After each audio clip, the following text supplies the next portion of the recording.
Welcome to RAIN, the Real Estate Investor Growth Network with your hostess, Jen Josey. Join like-minded real estate investors and accelerate your business towards greatness. You will hear step-by-step strategies for success, interviews with real estate rock stars, and we will dig deep into past projects where we bear it all, including the good, the bad, and some just plain ugly. So get excited. Here's the bestower of Badassery herself, the real Jen Josey. Listener discretion is advised. Hi, and welcome back. I'm Jen Josey, creator of RAIN, the Real Estate Investor Growth Network. Whoop, whoop. On today's episode, we have a guest that will be sharing one of their past projects. We will let you decide if it was good or bad or just plain ugly. But before we begin, here's today's Badassery Bestowment, my little badass gift to you. Today's topic is the power of accountability groups. In the world of real estate investing, success isn't just about knowing the numbers or finding deals. It's about staying consistent, pushing through challenges, and holding yourself to a higher standard. That's where accountability groups come in.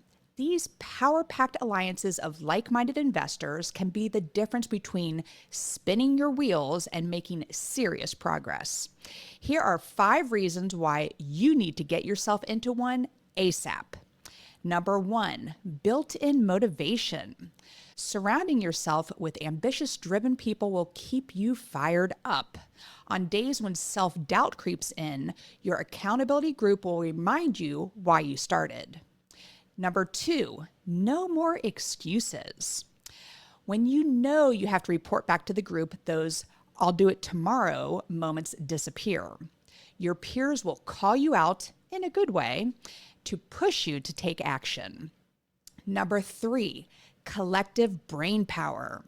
Stuck on a deal? Unsure about your next step?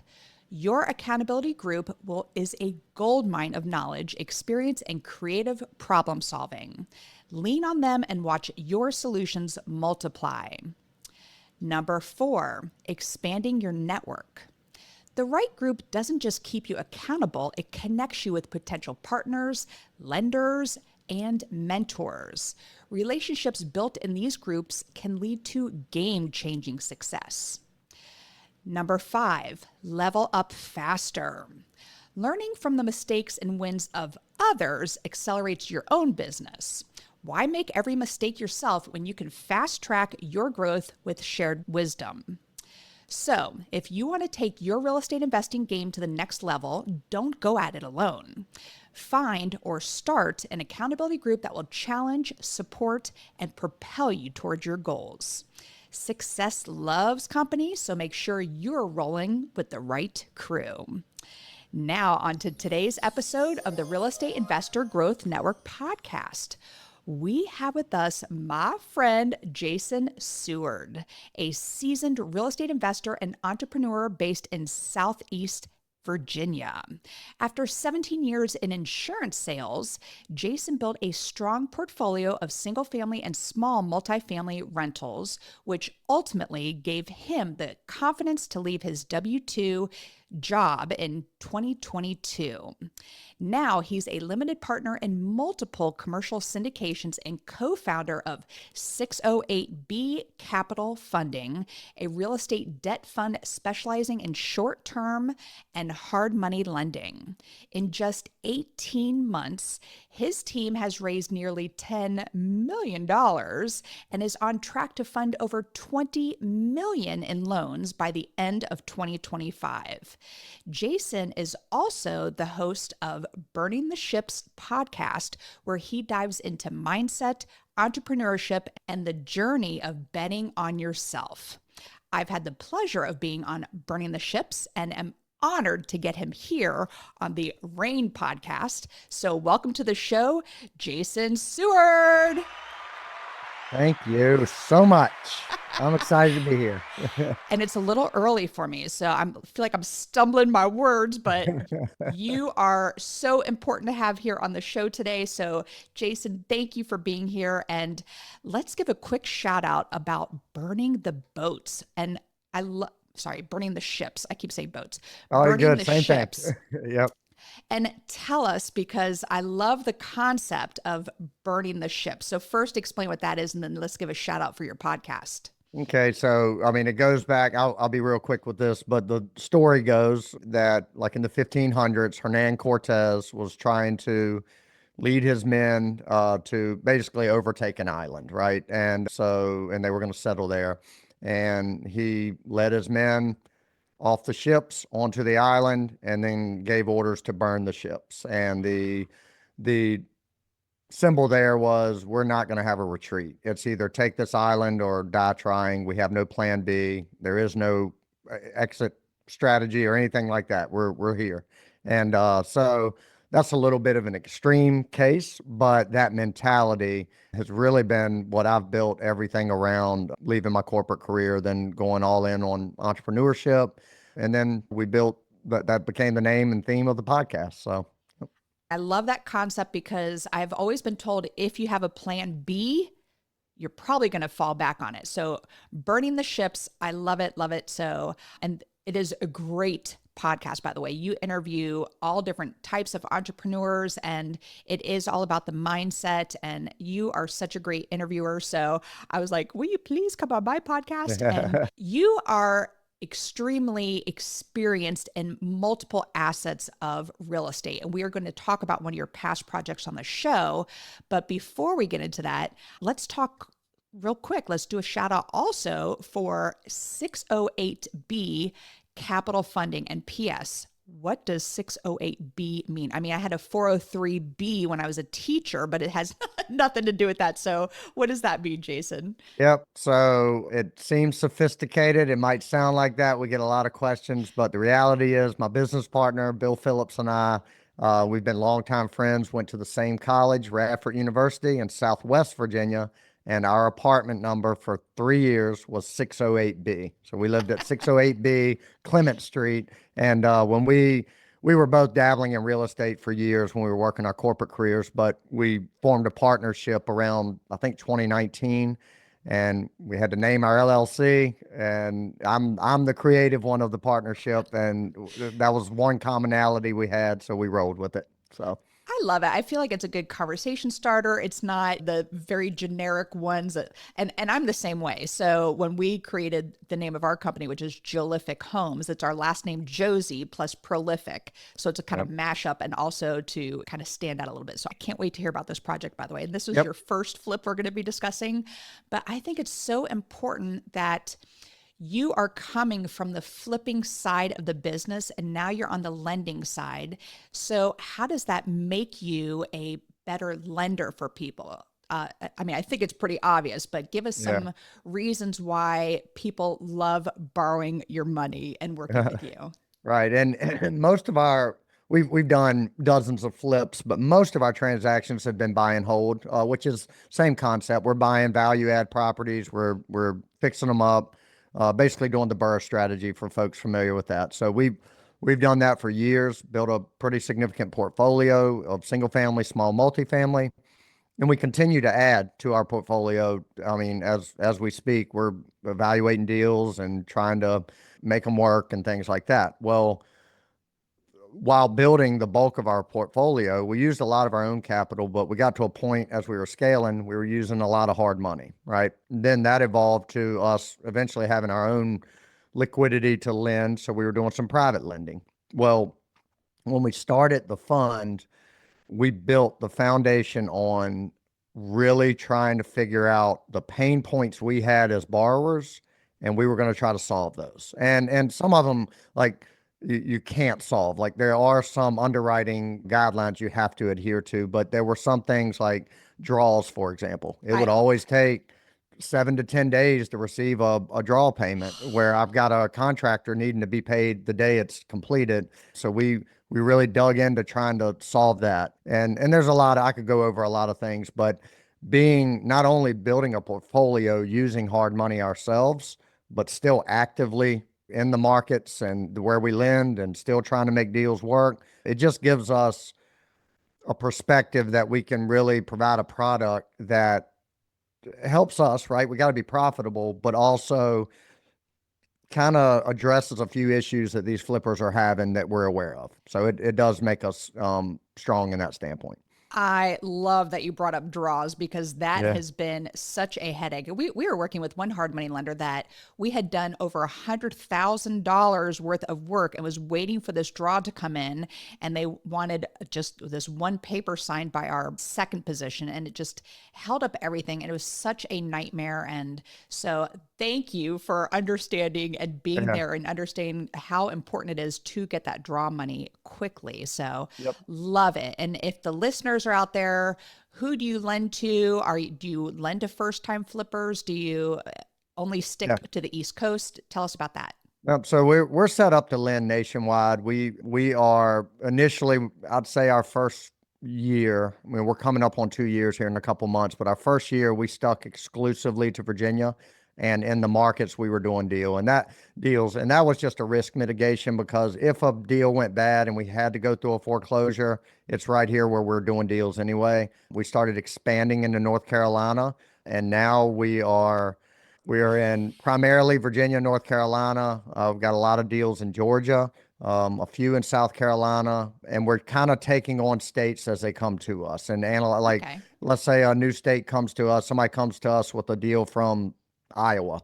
Well, we're going to research the lending laws in that state, the foreclosure laws, and all that. And if it makes sense for us to expand there, we will. So. Wonderful. And how do they get a hold of you if they want to borrow some funds? Yep. So a couple ways. They can go to our website, which is 608B as in boy capital.com. So 608bcapital.com. We have a borrow form there. Very simple. Submit that if you have a deal to look at, or we're on all the social media. So if you want to drop the links or whatever in the notes, they can find us there, send us a message. Yeah, that's pretty simple. So, Awesome. And I bet you're so easy to work with. So thank you for sharing all that. And you're welcome. when I was on your podcast, we were just kind of shooting the shit beforehand. And I was saying how I love past projects. And like I said, you're such an expert in so many other aspects of real estate investing.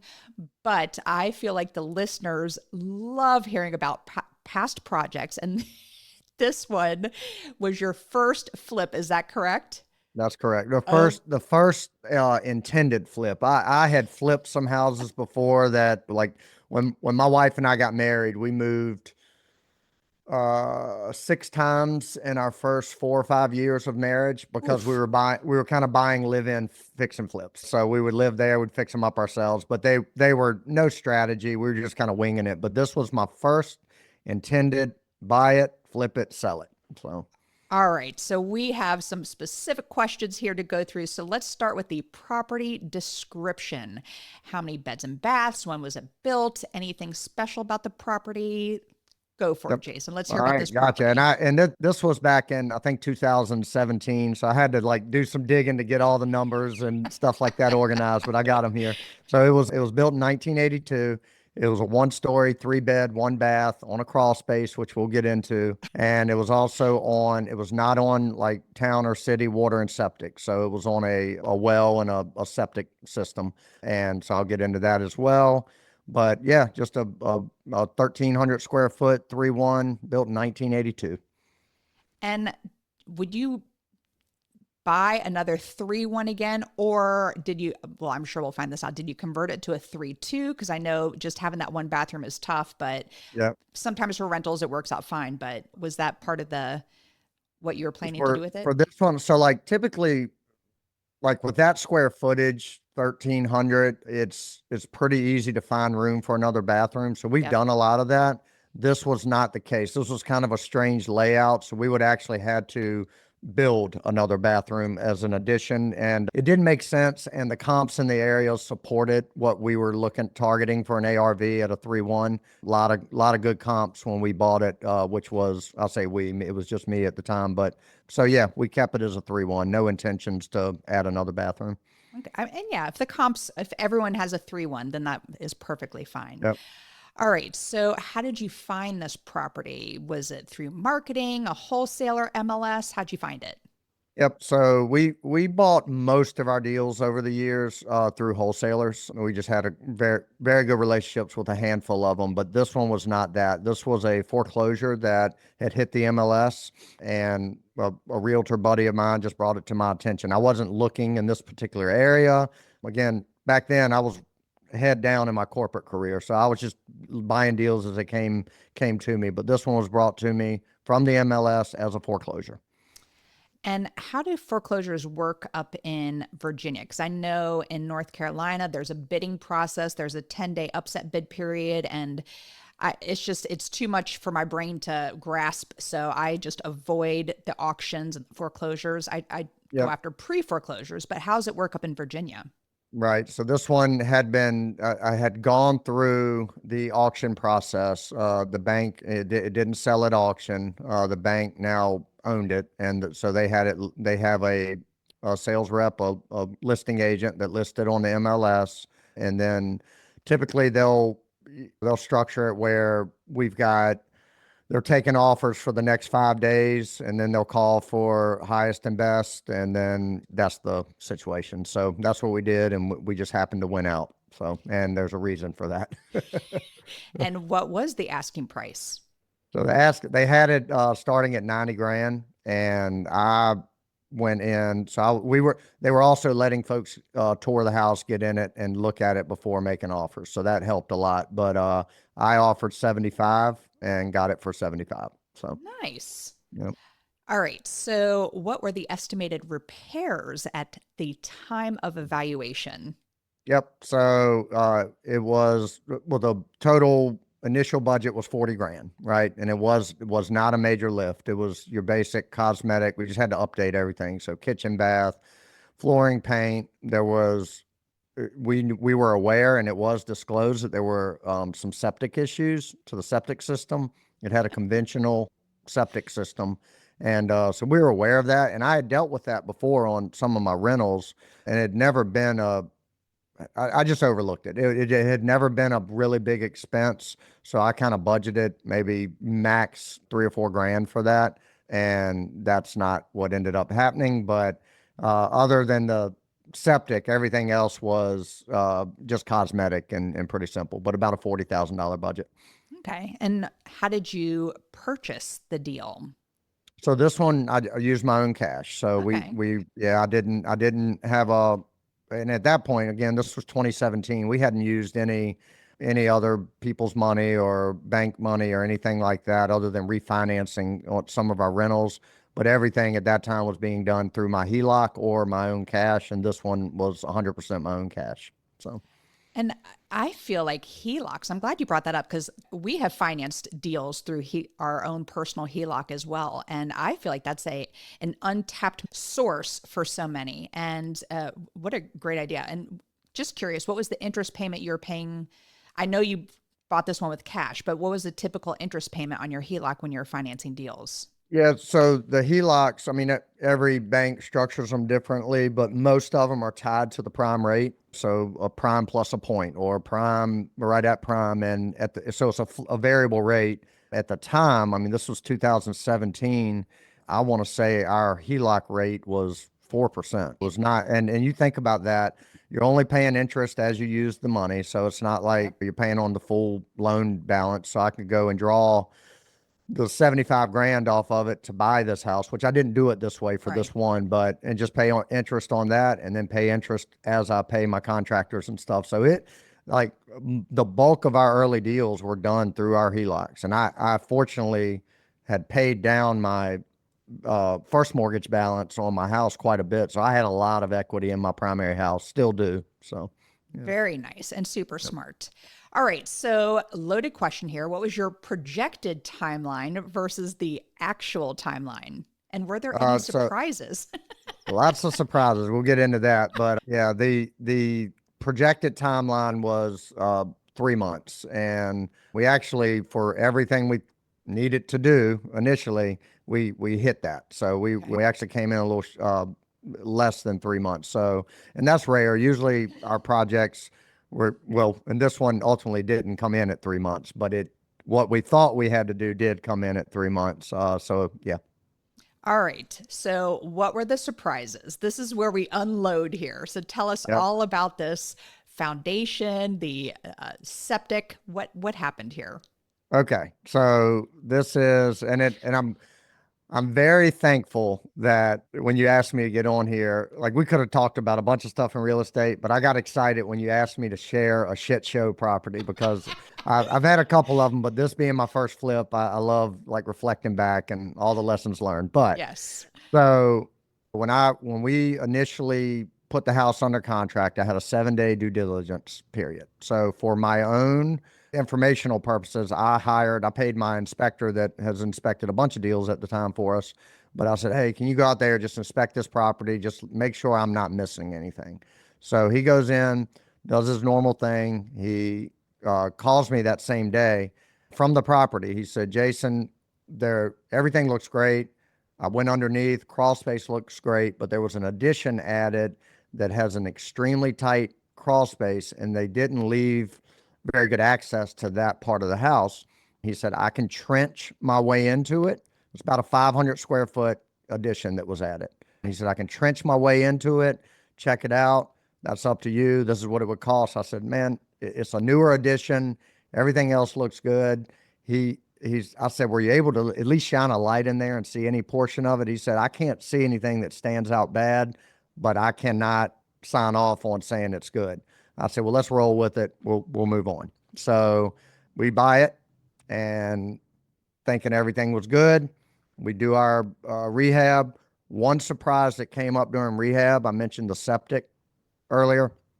So it was more than just a little maintenance issue that had to be I was thinking maybe a distribution box or something had to be replaced. $1,500, $2,000.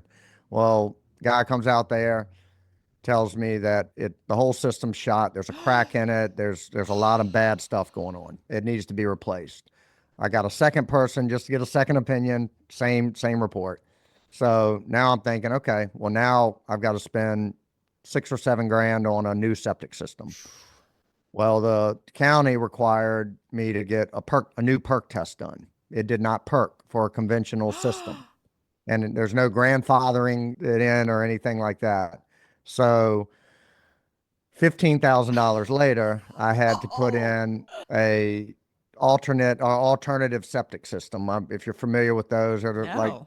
yeah, you'll see a lot of times that there'll be like you'll see a couple green tanks, the tops of them on the ground. They're just a Oh, weird looking okay. system, but it Yes. allows you, if the soil doesn't take a conventional system or doesn't get approved, it allows you an opportunity, but it's about double the cost. So I had to bite that bullet, and that ran my budget up to now we're at like 55 grand, but still a lot of meat on the bone. So it's Okay. not the end of the world. We do that, and stop me if you have any questions. I'm gonna roll right through it Well, unless you. Yeah, let's talk about what a perk test is and yeah, why it's super important. I'm actively looking at purchasing some land, so I'm learning a lot about perk test, and it's PERK. I'm sorry, that's right. PERC. People spell it PERK, but I it's still for do. So oh, it's yeah, for percolation. I know that much. yes, that's right. So quickly explain what it means for the ground to perk, PERC. Yeah. So your septic, like most people are probably doing deals that are tied to like city or county water sewer. So you don't even have to think about this. But if it's not, you got to put a septic system in, which is a system that basically manages all the waste coming from the house. So your water, your commode, all that stuff. So it's got to go through a system and a process to break that down and go into a tank. Well, it has a drain field as a component of it. And so your soil has to be at a high level. Your soil has to be dense enough or has enough room to fit that drain field and everything for that whole process. So they come out and they basically take a soil sample to test the soil to see if it fits for a conventional septic system. If it does not, they have what is called an alternative septic system that basically uses a completely different process. You kind of have like above ground tanks and stuff like that. It's a pretty complex system, and that is double, sometimes triple the cost depending on how much drain field you have to put in and stuff like that. So the perk test on land, on raw land, is always going to be required to determine what type of system is needed. So. Well, Jason, you taught me because I did not know about this alternative one. And I just Yeah. thought if the soil doesn't perk, move on to the next piece of No, land. So, there's options. I mean, my brother built a house in our area, couldn't find, I mean, built on a big piece of land, but could not find a single place on the land that perked. So he had to spend, I don't know, 25 grand because it's a bigger house to put in the system, but you can do it. So wow. So just got to be another, aware of it, and I wasn't. So and thank you for teaching that to me. And another reason why we called this the shit show. yeah, exactly. Yeah. And by the way, I didn't even ask this question. I skipped right over this. So you purchased the property for 75. What was the initial ARV at the time of purchase? Yep. So the initial ARV, and like I said, we had a lot of comps to pull off of. So this was a very confident number, but it was 175,000. And we'll get to that at the end of the story. But that ends up being a positive piece of this story because we sold it for a good bit more than that. But we'll get to that in a minute. Perfect. All right. So you fixed the septic, and then let's get to this crawl space.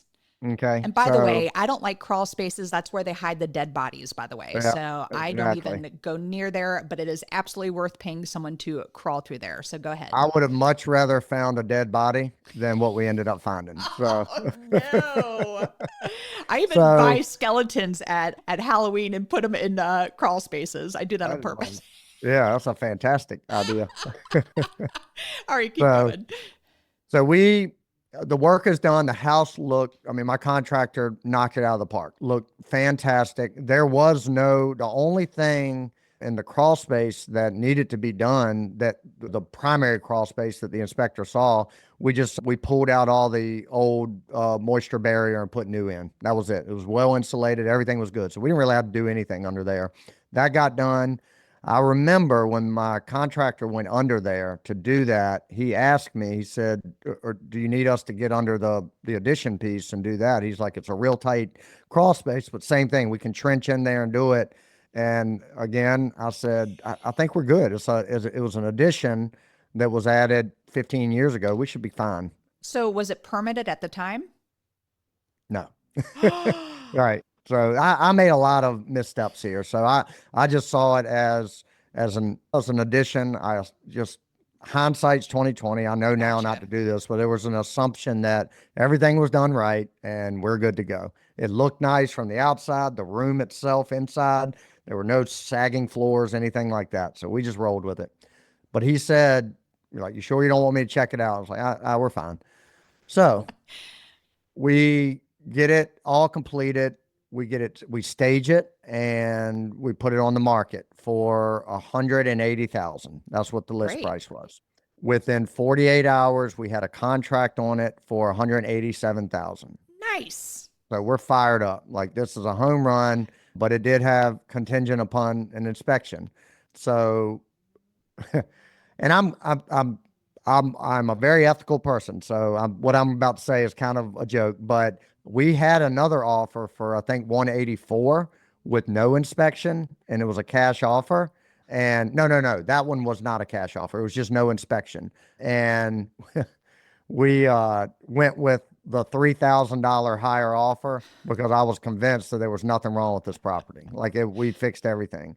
So had we gone with the other one, it would have been unfortunate for them, but they would have run into the same shit show that I ultimately did. So we go in there, we accept the offer, it's under contract, they schedule their inspection.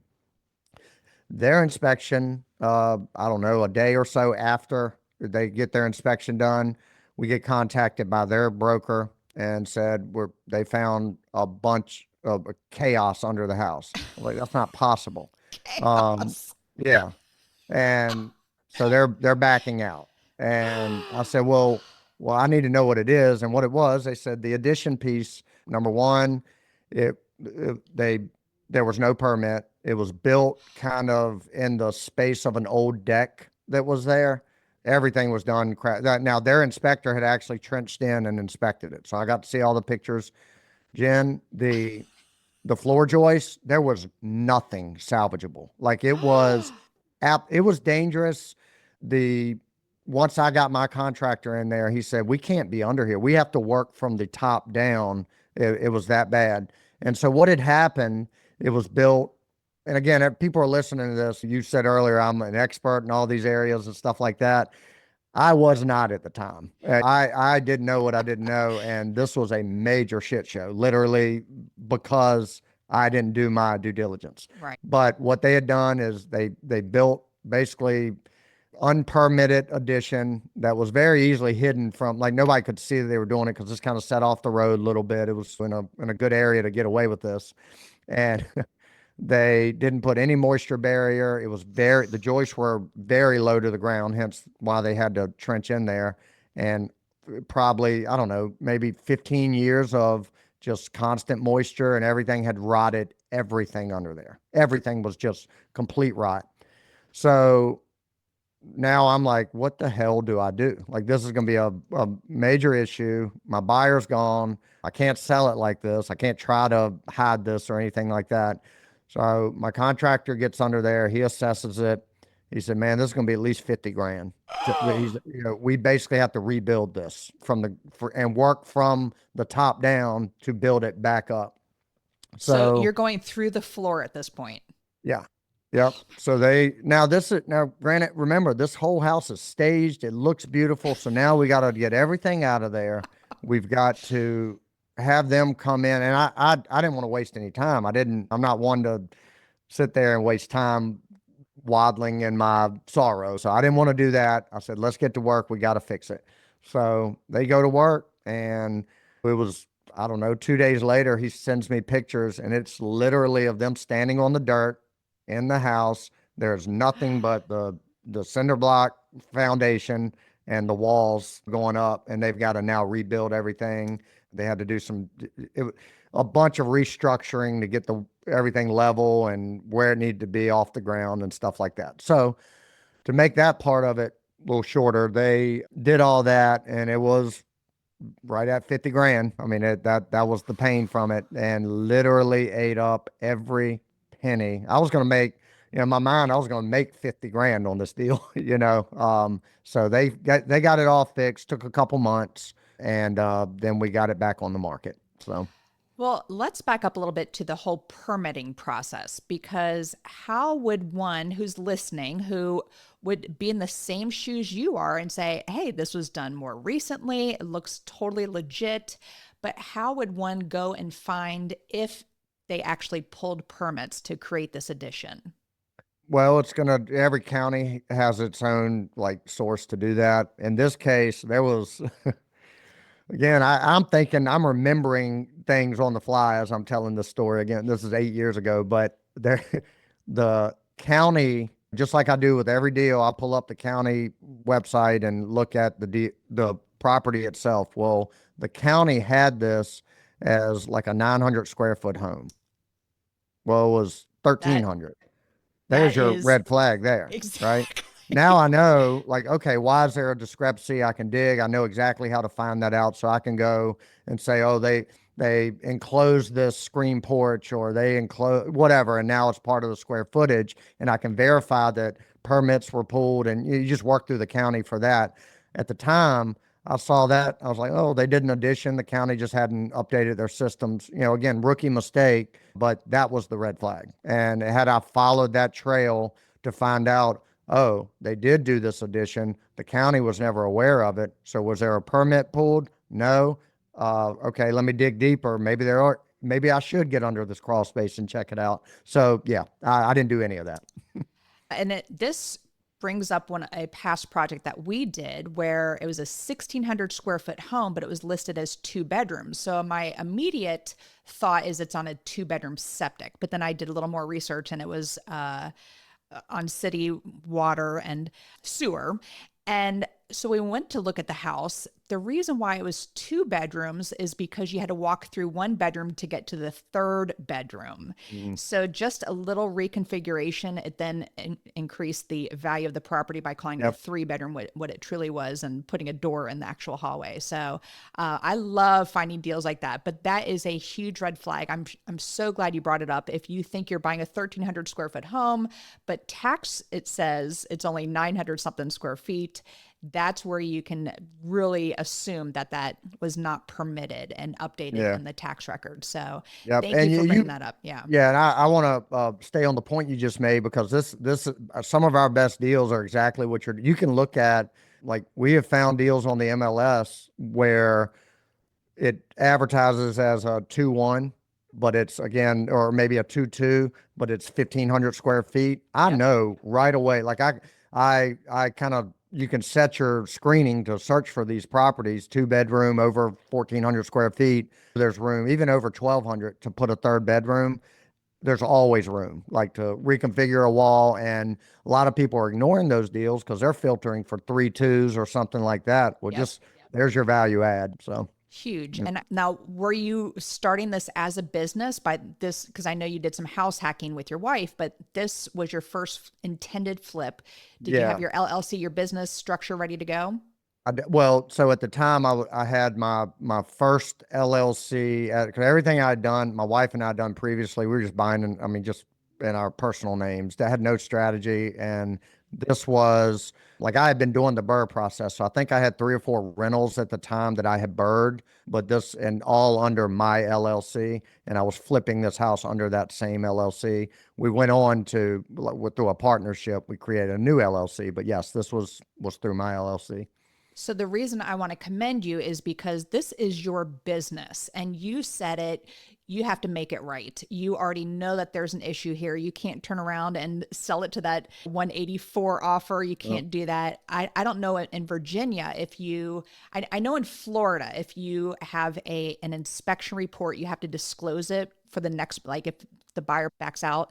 I don't think you have to do that in North Carolina now that I think about it. But did you have to disclose that in Virginia, that there was an inspection report and that's the reason why the buyers backed out? That's a great question. We did. I would just, I wanted to be fully transparent because I didn't want to get into it. Like, the new buyer going to use an inspection. They're going to see some work's been done under there. I just wanted to be fully transparent. So we actually, not only when we listed it again and had offers and got it under contract, we provided the inspection report along with pictures of every phase of the rehab showing that it was done quality. We had to get permits and the whole 9 yards. So yeah, we provided that. That's just ethically the right thing to do. I don't want to, I mean, somebody's buying this house to live in it with their family. So you got to do the right thing. And there are no unethical flippers out there, are there? Right. Yeah, absolutely not. And I say that and we kind of laugh about it, but it is so true. And because this was at the start of your business, I love that you really were thinking in the long run here, because it could have been real easy to go back into that 184 and be like, hey, by the way, we'll give it to you for 180 if you want. But to be ethical, to have integrity in your business, I feel like a lot of these people who are newer coming out, they are real quick to cut corners. Prices are really high right now, buying properties to flip. So every penny counts. So thank you for that example and sharing that, because I feel like that's probably one of the biggest lessons here is you have to do what's right for the buyers, for your business as well. And that Yep. will tenfold come back, great karma for you. All right. Yep. So any other surprises before you go to list this property? Relist it. No, I mean, for as crazy as all it sounds, like all the surprises we had, we were able to just get right to work and get them fixed. Like the whole septic system issue. Like, I just don't, we'll talk about a little bit more towards the end, I guess, but I never sit in a problem too long, right? It does not do any good. So I'm just wired to say, shit, I screwed up. Let's go fix it. And Right. so yeah, I mean, because there were 2 major issues, the septic kind of major, and then obviously the $50,000 mistake major, but we fixed it. We got to work. We had a plan and we executed on that. So So how long did that take you? So to get to this mindset or to fix the problem? To fix the Right. problem and Yeah. relist it. Yeah. About 2 months. I would say it was back on the market. I don't remember exact dates, but 2.5 months probably. So Okay. all together, we ended up, by the time I closed on the sale, it was about a 6 month process. So Gotcha. And that's not too bad. nope. All right. So final numbers here. Your started purchase price was 75. They were asking 90. Your ARV at the time was 175. And your estimated repairs at time of purchase was 40K. So what were your actual repairs? Yep. So actual repairs with the septic and the crawl space issues, we ended up at 105,000. Went in expecting 40 and spent 105. Ooh, and I bet there are listeners who that never happens. Everyone No, always stays I within mean, budget. no joke. I probably could have built that house for 105,000. In Seriously. 2017, yes, price Yeah. per square foot back then, absolutely. Well Yeah. said. And Oh my goodness. so anyway, but that's what it was. So Wow. All right. And then you didn't have any interest. You didn't nope. borrow money, you used your own cash. So that was a huge help right there, not having to pay interest on things.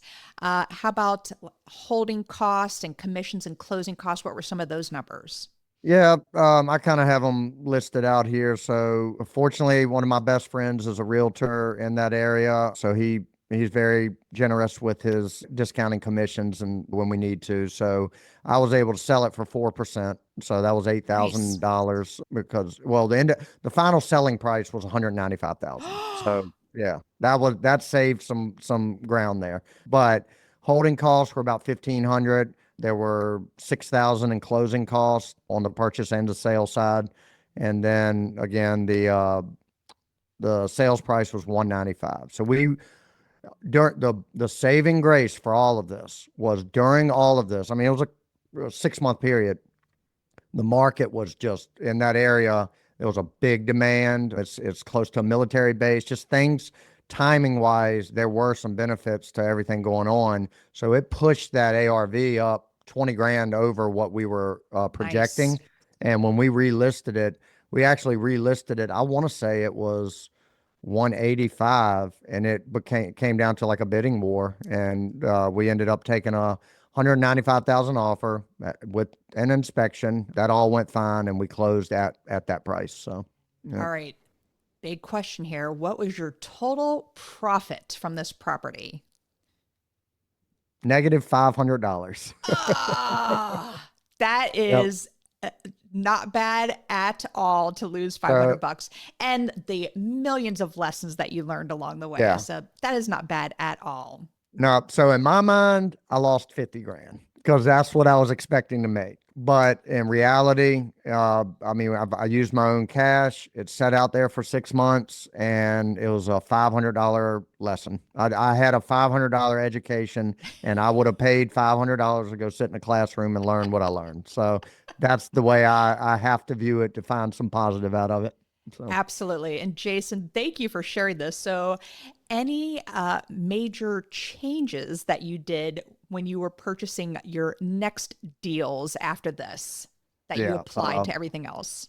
quite a bit. So I can't say I never will, and I haven't since, but I try to shy away from properties that are on well and septic, that on their own, right? Yep. There's just too many complications come or potential complications, and it's tough. Like these things are under the ground, like to really assess what you have under there, that's costly just to get a thorough inspection on that. So try to avoid those. We'll take them on if it's newer homes, but I'm going to spend the money to get those things inspected, and I'm always going to over budget for any surprises on those. So that was a big lesson learned there. And we've had to Second replace a one. well. Yeah, we've had to replace a well, and that was close to $25,000. So Yep. that is painful. Yeah, I they're not fun. So we try to just stick to the places that we're tapped into city stuff. So just makes everything cleaner. The other one is uh, crawl space. I mean, this is like even as a rookie, I should have paid more attention to this, but I will never buy another property that has a crawl space without thoroughly looking at every inch of that crawl space. I don't care if it's an auction property that we can't access and it goes for 20 grand. I don't care. I'm not buying another headache like that or potential headache like that. So crawl space is first and foremost on the list of we're going to vet that thing out and find every nook and cranny and make sure they're, yeah, and if it has issues, we account for that before we make our offer or counter whatever. Budget for So, it, yes. yep, exactly. And getting that inspection, I think, is huge. A lot of people think, oh, I'm just going to be doing so much work for it. And going back to crawl spaces, because water penetration can be one of the biggest killers of a project. And people will buy firehouses, not a fire station, but a house that was on fire. And actually, the most damaging part is the water that it took to put out the fire can be even more damaging to projects, future projects as well. So, and lastly, another thing that I'm sure you check now are permits to make sure things were permitted. We bought a property recently. There was a hot tub in this weird addition on this master bathroom, and it was literally a hot tub in this house. And I was like, this looks shady. We pulled it and we did this house feels much larger than 1,000 square feet. So that was our red flag right there. We had to tear down the whole property because of a lot of water penetration. So yeah. Lots of lessons, Jason. Thank you for sharing this project. And we are going to move to the second part of the podcast here, which is what makes Jason Seward a badass. And I use the acronym BADASS, and the first letter is B for book. What's a book that's made a huge difference in your life? So I'm a big reader, and I wasn't until like my mid 30s. So I'm too. Right. I'm embarrassed to say I made it to that point, and people listening are going to be like, how, what? I had never read an entire book until like, I'm serious, other than like kid books, but like through high school and stuff, I just kind of creatively got my way through with Cliff Notes and whatever. Notes. As a like high functioning ADHD person, sitting there reading was always just an overwhelming experience for me. So I didn't really dive into reading until like my mid 30s. And even then it's mostly audiobooks when I'm working out or driving or something like that. But if I got to narrow it down to one, Extreme Ownership by Jocko Willink probably had the most profound impact on me, just basically. And this real estate example I shared is a good example of that. All of this happened because it was my fault. I have to take ownership on it. And I try to apply that to every area of my life, even when it's hard to take ownership sometimes because maybe somebody or someone, some other circumstance influenced the outcome. It's hard to do that sometimes, but I always try to have that perspective. It's my fault. I control it, nothing else. So. Very well said. And I love Jocko's voice. He's got such a sexy Mufasa voice. I love it. I won't go there, but he's got a good voice. So. All right. The first A in Badass is for advice. You've given us plenty of great advice by sharing this past project, but what's the best piece of advice you've ever received? Yep. So this is I have it all over a lot of places in my life. Particularly you walk into my house, it's in lettering on the wall. But it's something that my mom said to us when we were young quite a bit. Cause I had and we don't have to get into it, but I had a kind of a difficult childhood with a lot of circumstances there. But my mom used to say, we can't control the wind, but we can adjust our sails. So basically, it kind of goes back to ownership. Whatever bad is happening in life, we assess it, we figure it out, and we move on, and we control where we go with it. And that's one that, just has always stuck with me. Excellent words from Mom. And I love all the nautical themes, including from your podcast as well, of burning ships and everything. Yep. So great tie in there. All right. The D in Badass is for drive. What drives you to be successful? Yeah. I mean, for me, it's a couple things, but I can kind of narrow it down to one. Like I want to be valuable in this life, right? I want to figure out ways that I can provide value, whether that be a good student, maybe a mentor to some people, invest in good quality things, add value to my family, my friends, my network. And I don't like letting people down. My biggest motivator is you started this podcast off with a great topic that's top of mind all the time. That's accountability. Yep. My relationship with accountability groups and stuff like that is I have to force those things in my life because I'm driven by not letting people down. And if I'm being held accountable by someone to something, I'm not going to let them down. I'm always going to deliver when that is the ultimate motivator. So yeah, I mean, it's just not adding value to every possible situation I can and showing up for people, not letting them down. And I love that you mentioned being a student too, because I've been in the coaching business, but I'm also a student. I'm doing a course right now on public speaking and doing TED Talks. I just announced it to the world about TED Talks. Well, it's TEDx Talks. There's a difference there. But I just am a big believer in that. You have all this experience and you mentor people through your podcast, and I'm sure others around you, but being a good student as well, because this is ever evolving, this industry, and there's always things to learn. So thank you for saying that. Absolutely. All right. The second A in Badass is for aspiration. I'm a big goal setter. So what is a goal you are currently working on? 20 million. Yeah. That's the I mean, when it comes to business and real estate, that is our primary goal. I always have a lot of goals personally and professionally, but my big one right now, and we are absolutely locked in on it. Everything we're doing is driving to this one goal of making $20 million in loan volume for 2025. So we're well on track. I'm not sure when this will come out, but right now our first quarter goal to track to that was 7 million to kind of get ahead of pace.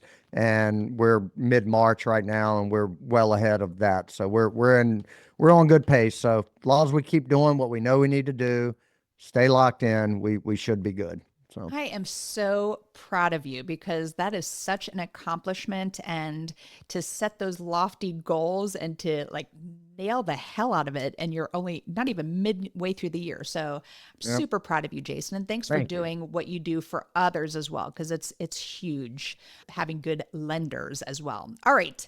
The first S in Badass is for systems. What systems do you have in place to help you achieve success? Yeah, so this is a relatively new, and when I say new, it's kind of, I've really leaned in on it since leaving my corporate career, 3 years ago, and now really having full control over my time.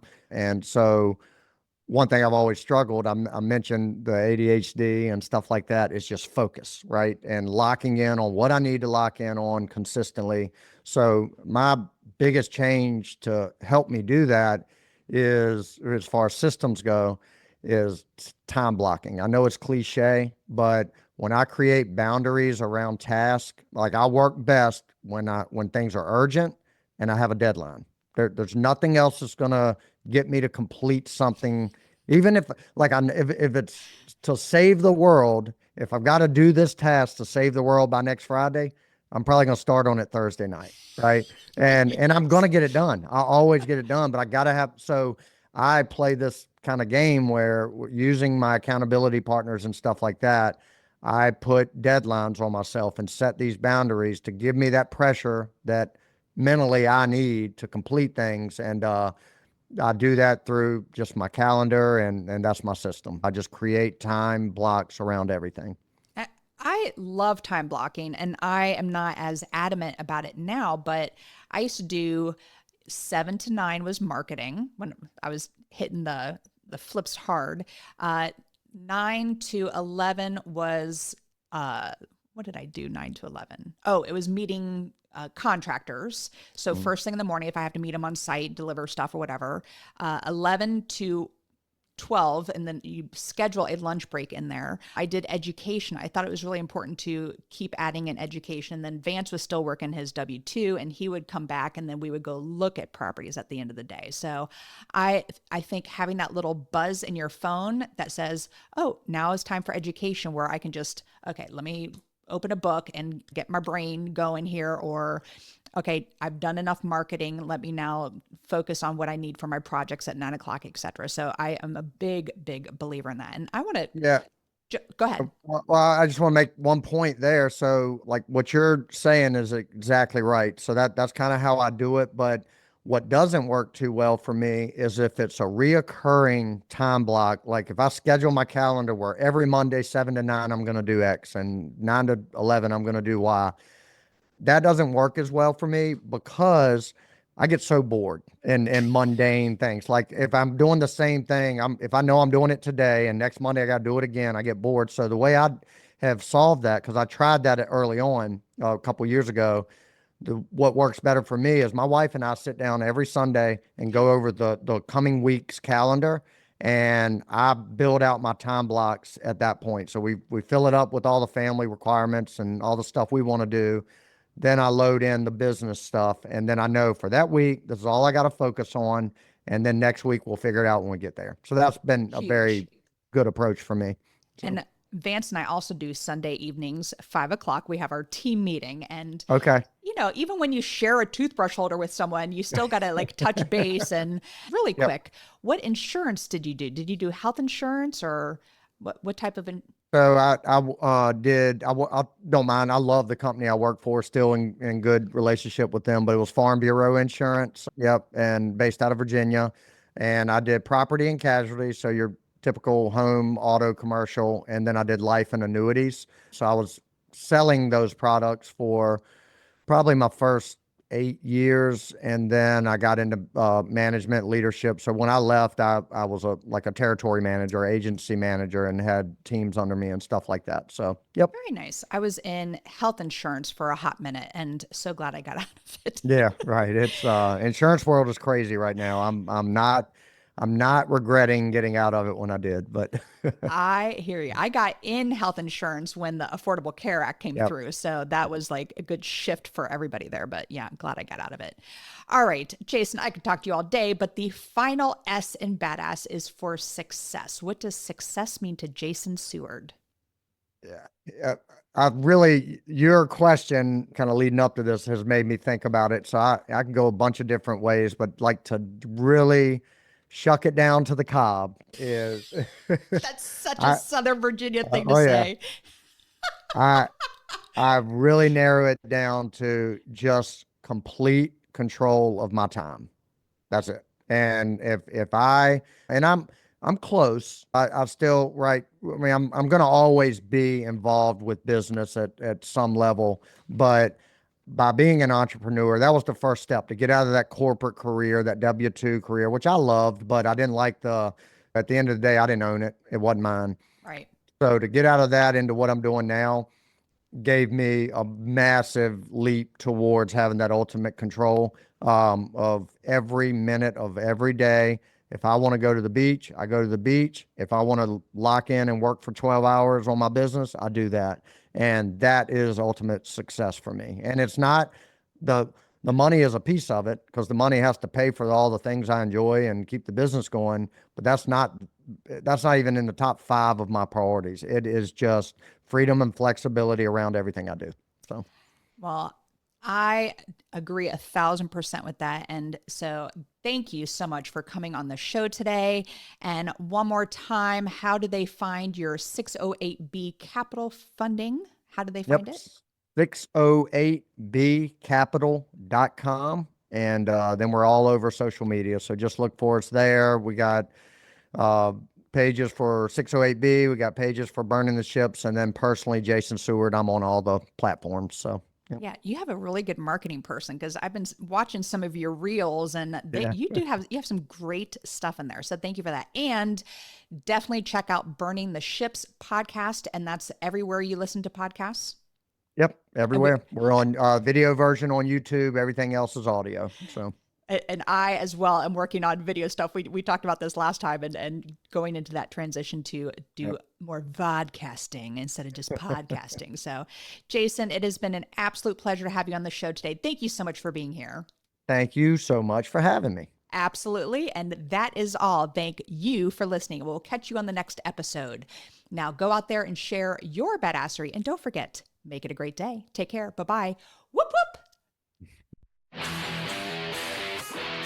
Thank you for listening to RAIN, the Real Estate Investor Growth Network.